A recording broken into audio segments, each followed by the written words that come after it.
नमस्कार, मैं अरविंद प्रभाकर और आप देख रहे हैं मैथिली प्रसंग। तो शुरुआत करते हैं आज की बड़ी खबर से। शराब माफियों के खिलाफ चल रहे आंदोलन पर आम आदमी पार्टी के कार्यकर्ताओं ने किया हमला।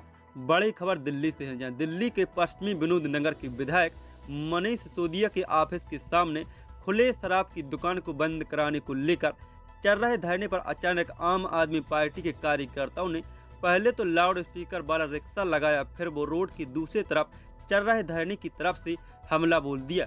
भाजपा विनोद नगर मंडल व मंडला बली मंडल के अध्यक्ष आशीष गुप्ता व कैलाश यादव के संयुक्त तत्वाधान में शराब के ठेके को बंद कराने को लेकर ठेके के बाहर एक शांतिपूर्वक व सांकेतिक धरना का आयोजन किया गया था।